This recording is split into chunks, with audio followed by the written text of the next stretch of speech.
உயிரே உறவே தமிழே வணக்கம். கடந்த பிப்ரவரி 9 கார்டியன் இதழில் ஒரு கட்டுரை வெளியாக இருந்தது. வாசிப்பு இன்பத்திற்காக எதையும் வாசிக்காத இந்தியாவில் எதற்கு இத்தனை இலக்கிய திருவிழாக்கள் நிகழ்கிறது என்பது அந்த கட்டுரையின் மையமான கேள்வியாக இருந்தது. இலக்கிய திருவிழாக்களுக்கு செல்வது வெறும் சமூக அந்தஸ்தை காட்டுவதற்காகத்தான். ஒரு ஷாப்பிங் மாலுக்கு வேடிக்கை பார்க்க செல்வது போலத்தான் இந்தியர்கள் இலக்கிய திருவிழாக்களுக்கு செல்கிறார்கள்.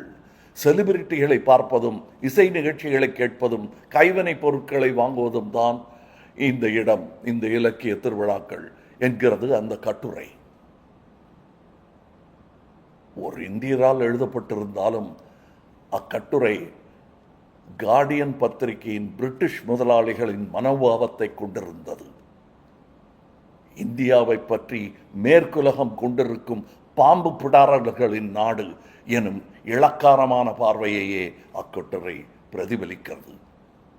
இந்தியாவை பற்றியும் இந்தியர்களை பற்றியும் இந்திய இலக்கியங்களை பற்றியும் இத்தகு பார்வை உருவாவதற்கு ஒரு முக்கிய காரணம் இருக்கிறது. அந்த காரணம் நாம் தான். நாம் Shakespeare, Charles Dickens, Jane Austens, George Orwell, Agatha Christie, J K. Rowling, Roald Dahl, C.S. Lewis என்று எண்ணற்ற பிரிட்டிஷ் இலக்கிய ஆசிரியர்களை வாசித்து தள்ளியிருக்கிறோம்.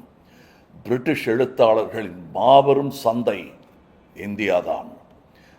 மேற்கு எழுத்தாளர்களை வாசித்து தள்ளுவதில் நாம் காட்டிய அக்கறையை நமது எழுத்தாளர்களை மேற்குக்கு கொண்டு செல்வதை காட்ட தவறிவிட்டோம். நாம் பாரதியை, ஸ்ரீஸ்ரீயை, சதாத் ஹசன் மண்டோவை, மகாஸ்வேதா தேவியை, சிவராம் காரந்தை, குவேம்புவை, பைரப்பாவை, பன்னாலால் பட்டேலை, பஷீரை, தகழியை, M.T. வாசுதேவன் நாயரை, O.V. விஜயனை, புதுமை பித்தனை, ஜெயகாந்தனை, கல்கியை, கி. ராஜநாராயணனை, அசோகமித்திரனை, ஞானக்கூத்தனை, தி. ஜானகிராமனை, சுந்தர ராமசாமியை, நாஞ்சில் நாடனை உலக அரங்கிற்கு எடுத்துச் செல்ல தவறிவிட்டோம். நமது நவீன இலக்கிய சாதனைகளை உலகம் இன்னும் அறியவில்லை. சரி, நமது இலக்கிய சாதனைகளை பிற நாடுகளைச் சேர்ந்தவர்கள் வாசிப்பதால் யாருக்கு என்ன லாபம், என்ன நன்மைகள் விளைந்துவிடும் என கேட்க வாய்ப்புண்டு. பட்டியலிட்டு சொல்லுகிறேன். 1. பண்பாட்டு பரிமாற்றம். நாம் உலகையும் உலகம் நம்மையும் புரிந்து கொள்வோம். 2. உலகளாவிய அங்கீகாரம். ஷேக்ஸ்பியரையும் டால்ஸ்டாயையும் நாம் கொண்டாடுவது போல் புதுமை பித்தனையும் அசோகமித்திரையும் உலகம் கொண்டாடும் நிலை உருவாகும். G.U. போப் திருக்குறளை ஆங்கிலத்தில் மொழிபெயர்த்ததால் தான் இன்று உலக அறிஞர்கள் திருக்குறளை மேற்கோள் காட்டுகிறார்கள். 3. தவறான பிம்பங்கள் உடையும். We will break the stereotype. மேற்குலக இந்தியாவை வறுமை பீடித்த அழுக்கான பிரிவினைவாதங்கள் நிறைந்த பிற்போக்கான தேசம் எனும் குறுகிய வட்டத்துக்குள் வைத்தே பார்க்கின்றன நம்மை. நமது நவீன இலக்கியங்கள் மொழிபெயர்க்கப்படும் போது தமிழர்களின் நவீன சிந்தனை, கற்பனை ஆற்றல், தத்துவ பாய்ச்சல் உலகிற்கு தெரிய வரும். நாம் வெறும் பாம்பு பிடிப்பவர்கள் மட்டுமல்ல, அதையும் பிடிப்போம். ஆழமான தத்துவங்களையும் சிக்கலான சமூக கட்டமைப்பையும் கொண்டவர்கள் என்பது அவர்களுக்கு புரியும். 4. சுற்றுலா வளரும். Literary tourism. பாமுக்கின் நாவல்களை படித்துவிட்டு இஸ்தான்புல் செல்பவர்கள் போல், ஹாரி பாட்டரை வாசித்துவிட்டு லண்டன் கிங் கிராஸ் ஸ்டேஷனில் அலைபவர்கள் போல், காசாபிளாங்கா படம் பார்த்துவிட்டு மொராக்கோ செல்பவர்கள் போல, அம்மா வந்தாள், மோகமுல் நாவல்களை வாசித்துவிட்டு தஞ்சாவூருக்கும் கும்பகோணத்துக்கும் சுற்றுலா பயணிகள் மேற்கிலிருந்து இங்கு வருவார்கள். இதனால் உள்ளூர் பொருளாதாரம் மிகப்பெரிய அளவில் உயரும். 5. நோபல் பரிசு போன்ற கௌரவங்கள் இந்தியாவுக்கும் தமிழுக்கும் கிடைக்கும். இது என் கூற்றல்ல, பாரதியின் கனவு. ஜெயமோகன், எஸ். ராமகிருஷ்ணன், சு. வெங்கடேசன், ஜோடி குரூஸ், இமயம் போன்ற எழுத்தாளர்களின் படைப்புகள் தரமான ஆங்கிலத்தில் சென்றால் தமிழன் தரம் உலக தேர்வுக்குழுவின் கவனத்திற்கு செல்லும். 6. ஒரு நாட்டின் இராணுவ பலத்தை விட அதன் கலாச்சார பலம், த சாஃப்ட் பவர், முக்கியமானது.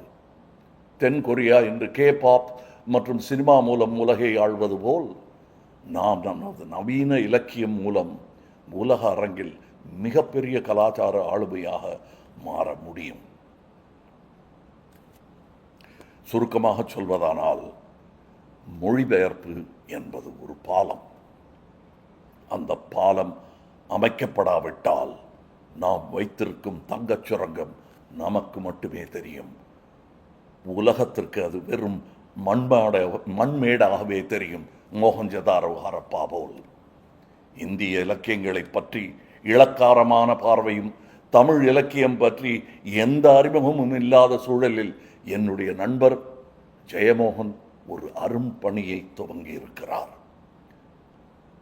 நம்மை பற்றி நாமே பேசவில்லை எனில் வேறு எவரும் பேச மாட்டார்கள் எனும் இன்றைய உலகச் சூழலில் நமது தமிழ் இலக்கியத்தின் அழியா சுடர்களென திகழும் படைப்பாளிகளை பற்றி நாம் அறிவித்தால்தான் நம்மை உலகறியும். அதற்கான ஒரு முன்முயற்சியாக விஷ்ணுபுரம் இலக்கிய வட்டம் அமெரிக்காவில் நியூயார்க் நகரில் 2026 ஏப்ரல் 3 மற்றும் 4 தேதிகளில் ஒரு நவீன இலக்கிய திருவிழாவை நடத்தப் போகிறது.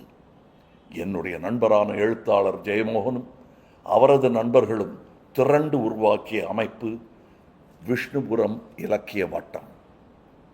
தீவிர இலக்கியத்தையும் அறிவியக்க விவாதங்களையும் மட்டுமே முன்வைக்கும் அரசியல் சாராத பண்பாட்டு அமைப்பு அது.